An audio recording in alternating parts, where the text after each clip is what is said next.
Jeg hedder Morten Jensen. Jeg er ansvarlig for logistik, planlægning og operationelt indkøb her i Toms-gruppen. Historisk set har Toms outsourcet det meste af sin logistik. Vi følte, at vi ikke havde givet lidt eftersyn i mange år, og egentlig ikke vidste, om vores kontrakter og aftaler egentlig var reflekteret i de terms, man ligesom kunne opnå i markedet. Og så manglen på struktur og overblik var egentlig nogle af hovedårsagerne til, at vi gik i gang med det her samarbejde.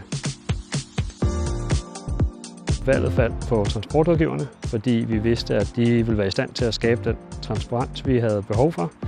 Vi vidste også, at de havde en finger på pulsen i markedet for at vide, hvad var rigtige priser og hvad var rigtige terms. Og så havde vi generelt set også bare behov for nogen til at drive den proces sammen med os. Skabe den gennemsigtighed, der er i de priser og det forbrug, vi rent faktisk har.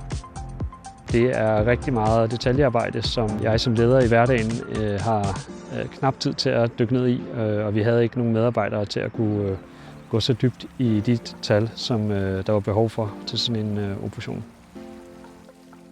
Rent lavpraktisk på transporten eller distributionen, der har vi nogle temperaturkrav, og der skal være så stabile som muligt, for at chokoladen ikke begynder at det, vi kalder blomstre og blive hvid, som vi alle sammen kender, mister noget smag.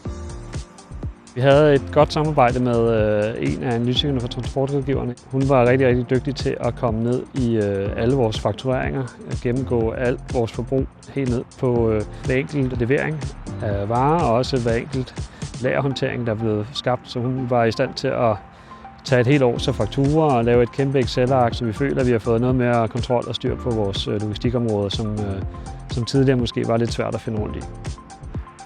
Jeg vil klart anbefale, at man tager kontakt til transportrådgiverne, hvis du står over for et større logistikudbud, og du ikke har de nødvendige kompetencer in-house.